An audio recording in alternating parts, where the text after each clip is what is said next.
Hi friends, എല്ലാവർക്കും നമസ്കാരം. ഒരു നല്ല സർക്കാർ ജോലി ആഗ്രഹിക്കുന്നവർക്ക് ഇതൊരു ഗംഭീര അവസരമാണ്. സബോർഡിനേറ്റ് സർവീസസ് സെലക്ഷൻ ബോർഡ്, അതായത് DSSB, 1100-ലധികം ഒഴിവുകളുമായി ഒരു വലിയ റിക്രൂട്ട്മെന്റ് പ്രഖ്യാപിച്ചിരിക്കുകയാണ്. അപ്പോൾ ഈ അവസരത്തെക്കുറിച്ചുള്ള എല്ലാ കാര്യങ്ങളും നമുക്ക് വിശദമായിട്ട് തന്നെ നോക്കാം. അപ്പോ നമ്മളിന്ന് എന്തൊക്കെയാണ് നോക്കാൻ പോകുന്നതെന്ന് വെച്ചാൽ, ആദ്യം തന്നെ ഈ 1000-ലധികം വരുന്ന ഒഴിവുകളെക്കുറിച്ച് സംസാരിക്കാം. പിന്നെ നിങ്ങളുടെ വിദ്യാഭ്യാസ യോഗ്യത വെച്ച് ഏതൊക്കെ തസ്തികകളിലേക്ക് അപേക്ഷിക്കാമെന്ന് നമുക്ക് നോക്കാം. അതുകഴിഞ്ഞ് അപേക്ഷിക്കേണ്ട അവസാന തീയതികൾ, എങ്ങനെ അപേക്ഷിക്കാം, പിന്നെ സെലക്ഷൻ പ്രോസസ്സും ഫീസും, ഇത്രയും കാര്യങ്ങൾ നമ്മൾ കവർ ചെയ്യും. ശരി, നമുക്ക് നേരെ കാര്യത്തിലേക്ക് കടക്കാം. നിങ്ങൾ ആദ്യം തന്നെ മനസ്സിലാക്കേണ്ട ഒരു പ്രധാന കാര്യം, ഈ ഒഴിവുകളെല്ലാം കൂടി ഒരു വിജ്ഞാപനത്തിലല്ല വന്നിരിക്കുന്നത്. 2 വ്യത്യസ്ത വിജ്ഞാപനങ്ങളിലായിട്ടാണ് ഈ അവസരങ്ങൾ ഉള്ളത്. 2 വിജ്ഞാപനങ്ങളും കൂടി ചേർത്താൽ മൊത്തം 1127 ഒഴിവുകളാണ് റിപ്പോർട്ട് ചെയ്തിരിക്കുന്നത്. ഇതൊരു ചെറിയ കാര്യമല്ല, വളരെ വലിയൊരു അവസരം തന്നെയാണ്. അതുകൊണ്ട് തുടർന്ന് പറയുന്ന കാര്യങ്ങൾ ശ്രദ്ധയോടെ കേൾക്കണം. അപ്പോൾ ഈ 1127 ഒഴിവുകൾ 2 പരസ്യങ്ങളിലാണ് വരുന്നത്. ഒന്നാമത്തത് പരസ്യം നമ്പർ 01/2026. ഇതിലാണ് ഏറ്റവും കൂടുതൽ പോസ്റ്റുകൾ, 911 എണ്ണം. ഇതിൽ കൂടുതലും legal assistant, engineer, assistant section officer പോലുള്ള തസ്തികകളാണ്. രണ്ടാമത്തത് പരസ്യം നമ്പർ 02/2026. ഇതിൽ 216 ഒഴിവുകളുണ്ട്. ഇതിൽ കൂടുതൽ ടെക്നിക്കൽ, അഡ്മിൻ റോളുകളാണ് ഉൾപ്പെടുത്തിയിട്ടുള്ളത്. ഇനി നമുക്ക് ഏറ്റവും പ്രധാനപ്പെട്ട കാര്യത്തിലേക്ക് വരാം. നിങ്ങളുടെ യോഗ്യത എന്താണോ അതനുസരിച്ച് ഏതൊക്കെ പോസ്റ്റുകളിലേക്ക് അപേക്ഷിക്കാമെന്ന് നോക്കാം. ഏറ്റവും കുറഞ്ഞ യോഗ്യതയിൽ നിന്ന് തുടങ്ങി മുകളിലേക്ക് പോകാം. ഓക്കെ, ആദ്യം തന്നെ ITI യോഗ്യതയുള്ളവർക്ക് അപേക്ഷിക്കാൻ പറ്റിയ പോസ്റ്റാണ് ബുക്ക് ബൈൻഡർ. ബുക്ക് ബൈൻഡിങ്ങിൽ ഒരു ITI സർട്ടിഫിക്കറ്റ് മാത്രം മതി. ഇനി നിങ്ങൾ +2 സയൻസ് കഴിഞ്ഞ ആളാണെങ്കിൽ റേഡിയോഗ്രാഫിയിൽ ഒരു ഡിപ്ലോമയോ ഡിഗ്രിയോ ഉണ്ടെങ്കിൽ ജൂനിയർ റേഡിയോഗ്രാഫർ പോസ്റ്റിലേക്ക് അപേക്ഷിക്കാം. അതുപോലെ +2 സയൻസ് അല്ലെങ്കിൽ ഡിഗ്രിയോടൊപ്പം കുറച്ചു പ്രവൃത്തി പരിചയം കൂടിയുണ്ടെങ്കിൽ ജൂനിയർ ലബോറട്ടറി അസിസ്റ്റന്റ് ആകാനും അവസരമുണ്ട്. ഇനി ബിരുദമുള്ളവർക്ക് എന്തൊക്കെ അവസരങ്ങളുണ്ടെന്ന് നോക്കിയാലോ. കമ്പ്യൂട്ടർ അറിയാവുന്ന ഏതൊരു ബിരുദധാരിക്കും പട്വാരി തസ്തികയിലേക്ക് അപേക്ഷിക്കാം. സ്റ്റെനോഗ്രാഫർ ആകാനാണ് താൽപ്പര്യമെങ്കിൽ ബിരുദത്തോടൊപ്പം ഷോർട്ട് ഹാൻഡും ടൈപ്പിംഗും അറിഞ്ഞിരിക്കണം.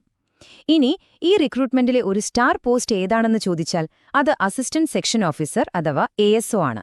ഏകദേശം 587 ഒഴിവുകളാണ് ഇതിനുള്ളത്. വെറും ഒരു ബിരുദം മാത്രം മതി ഇതിനപേക്ഷിക്കാൻ. ഇനി കുറച്ചുകൂടി സ്പെഷ്യലൈസ്ഡ് ഡിഗ്രികളുള്ളവർക്കുള്ള അവസരങ്ങളാണ്. നിങ്ങളൊരു നിയമബിരുദധാരിയാണെങ്കിൽ, അതായത് LLB കഴിഞ്ഞിട്ടുണ്ടെങ്കിൽ ലീഗൽ അസിസ്റ്റന്റ് ആകാം. സിവിൽ എഞ്ചിനീയറിംഗ് കഴിഞ്ഞവർക്ക് 2 തരം പോസ്റ്റുകളുണ്ട്. ബിരുദമുള്ളവർക്ക് അസിസ്റ്റന്റ് എഞ്ചിനീയർ ആകാം. ഡിഗ്രിയോ ഡിപ്ലോമയോ ഉള്ളവർക്ക് ജൂനിയർ എഞ്ചിനീയറുമാകാം. MBA, CA പോലുള്ള പ്രൊഫഷണൽ യോഗ്യതയും പ്രവൃത്തിപരിചയവും ഉണ്ടെങ്കിൽ അസിസ്റ്റന്റ് മാനേജർ തസ്തികയിലേക്കും അപേക്ഷിക്കാം. കെമിസ്ട്രിയിൽ ബിരുദമോ മാസ്റ്റേഴ്സോ എക്സ്പീരിയൻസോ ഉണ്ടെങ്കിൽ കെമിക്കൽ അസിസ്റ്റന്റ് ആകാം. പിന്നെ ഓപ്റ്റോമെട്രിയിൽ ബിരുദമുള്ളവർക്ക് ഓപ്റ്റോമെട്രിസ്റ്റ് പോസ്റ്റുമുണ്ട്. ഓക്കെ, യോഗ്യതകളൊക്കെ നമ്മൾ നോക്കി. ഇനി ഏറ്റവും പ്രധാനം ഡെഡ്ലൈനുകളാണ്. ഈ തീയതികൾ ഒരു കാരണവശാലും നിങ്ങൾ വിട്ടുപോകരുത്. ഇവിടെ നിങ്ങൾ ശ്രദ്ധിക്കേണ്ട ഒരു കാര്യമുണ്ട്. 2 പരസ്യങ്ങൾക്കും അപേക്ഷ തുടങ്ങുന്നതും അവസാനിക്കുന്നതും വേറെ വേറെ തീയതികളിലാണ്. 911 പോസ്റ്റുകളുള്ള ഒന്നാമത്തെ പരസ്യത്തിന് ഫെബ്രുവരി 24-ന് തുടങ്ങി മാർച്ച് 25-ന് അവസാനിക്കും. 216 പോസ്റ്റുകളുള്ള രണ്ടാമത്തെ പരസ്യത്തിന് ഫെബ്രുവരി 27-ന് തുടങ്ങി മാർച്ച് 28-നാണ് അവസാനിക്കുന്നത്. ഇത് മാറിപ്പോരുത് കേട്ടോ. അടുത്തതായി, എങ്ങനെയാണ് ഓൺലൈനായിട്ട് അപേക്ഷിക്കേണ്ടത്? ഇതിനെക്കുറിച്ച് പേടിക്കേ വേണ്ട, വളരെ സിമ്പിളാണ്.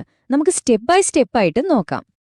അപേക്ഷിക്കാനായി നിങ്ങൾ ആദ്യം dssbonline.nic.in എന്ന ഒഫീഷ്യൽ വെബ്സൈറ്റിൽ കയറുക. അവിടെ നിങ്ങൾക്ക് 2 വിജ്ഞാപനങ്ങളും കാണാൻ പറ്റും. അത് ഡൗൺലോഡ് ചെയ്ത് മുഴുവനായിട്ടൊന്ന് വായിച്ചു നോക്കി യോഗ്യതയുണ്ടെന്ന് ഉറപ്പുവരുത്തുക. അതിനുശേഷം പുതിയൊരു അക്കൗണ്ട് ഉണ്ടാക്കുക, അതായത് രജിസ്റ്റർ ചെയ്യുക. എന്നിട്ട് ലോഗിൻ ചെയ്ത് നിങ്ങളുടെ വിവരങ്ങളെല്ലാം കൃത്യമായി കൊടുത്ത് ഫോം ഫിൽ ചെയ്യുക. നിങ്ങളുടെ ഫോട്ടോ, ഒപ്പ് പോലുള്ള രേഖകൾ അപ്ലോഡ് ചെയ്യേണ്ടിവരും. അവസാനം ഫീസ് അടയ്ക്കേണ്ടവരാണെങ്കിൽ അതടച്ച് അപേക്ഷ പൂർത്തിയാക്കാം. പിന്നെ ഒരു പ്രധാനപ്പെട്ട കാര്യം, അപേക്ഷ സബ്മിറ്റ് ചെയ്തു കഴിഞ്ഞാൽ ആ ആപ്ലിക്കേഷന്റെ ഒരു കോപ്പി ഡൗൺലോഡ് ചെയ്ത് പ്രിന്റ് എടുത്ത് കയ്യിൽ വെച്ചേക്കണം.